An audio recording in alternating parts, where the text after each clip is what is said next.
Video பார்த்துட்டு இருக்கிறவங்க எல்லாருக்கும் வணக்கம். விக்கி டைம்லேருந்து நான் உங்கள் விக்கி. இன்றைக்கி நம்ம வீடியோவில் எந்த படத்தோட பப்ளிக் ரிவ்யூ பார்க்க போகிறோம் அப்படின்னு சொல்லி பார்த்தீங்கன்னா, ரொம்ப சிரமப்படுத்தியிருக்காங்க.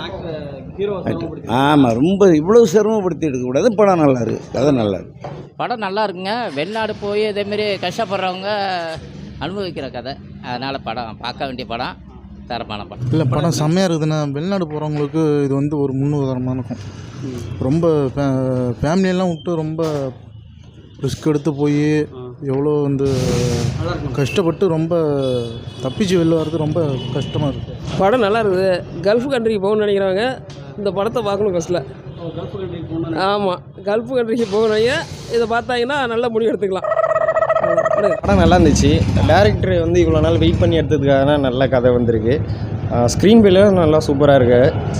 என்ன கொஞ்சம் நல்லா சென்டிமெண்ட்டாக தான் இருக்குது. நடிப்புலாம் எப்படி இருக்குன்னா, அந்த பிரித்திப்ராஜ் காலை அடிபட்டால் எப்படி நம்ம கற்றுவோமோ அதெல்லாம் ரொம்ப தத்ரூபமாக கொடுத்துருக்காங்க. ஸ்க்ரீன் பிளே நல்லா இருக்குது.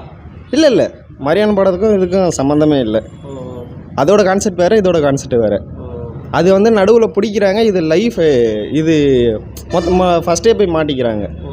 அது அவங்க வேலையை முடிச்சுட்டு வெளியில் வரும்போது ஒரு தீவிரவாதிகள்கிட்ட மாட்டுறாங்க. இது ரியல் ஸ்டோரி தானே. ரியல் ஸ்டோரி நல்லா தான் இருக்குது. ரியல் ஸ்டோரி படத்தில் மைய கருத்து என்னென்ன சொல்லியிருக்காங்க? மைய கருத்து என்ன சொல்லியிருக்காங்க, நம்மளை கேட்டால் மொழி தெரியாமல் ஒரு விவரம் தெரியாமல் அடுத்த வேலைக்கு போனால் என்ன நடக்குங்கிறது தான் காட்டியிருக்காங்க. எல்லாம் கொஞ்சம் டீட்டெயில் தெரிஞ்சு போனால் நல்லாயிருக்கும். படத்தில் கேரக்டர்ஸ் கம்மியாக இருக்குன்னு சொல்கிறாங்க. இந்த கதைக்கு கேரக்டர்ஸ் போதுமே. ஏன்னா ஃபுல்லாக டெசர்ட்டில் தான் வச்சுருக்காங்க. அதுக்கு மேலே என்ன இதுக்கு மேலே கேரக்டர் என்ன வேணும்? இப்போ படம் வந்து போரிங்காக போகுதுன்றாங்க ஒரு சில பேர். அப்படியா? பார்க்க வேண்டியவங்களுக்கு பார்த்தா நல்லாயிருக்கும். மணிரத்னம் படம் மாதிரி இருக்குன்றாங்க. உண்மையாக மணிரத்னம் படம் மாதிரி இல்லை. எனக்கு தெரிஞ்ச இதோட கான்செப்டே எனக்கு ஒரு மாதிரி டிஃப்ரெண்ட்டாக நல்லா இருக்குது. எல்லாம் ஃபுட்டில் எல்லாம் ஒரே மாதிரி தான் கொடுக்காங்க. எல்லாருக்கும் ஒரு கைப்பக்கம் இருக்குல்ல, அதேமாரி தான் இது ஒரு இதில் இருக்குது. வந்து பாருங்கள், உங்களுக்கு பிடிச்சிருந்தா. என்னோட இதுக்கு நல்லா இருக்குது. 10க்கு எத்தனை மார்க் கொடுப்பீங்க படத்துக்கு? 10க்கு 8 கொடுப்பேன். 8 கொடுப்பீங்க.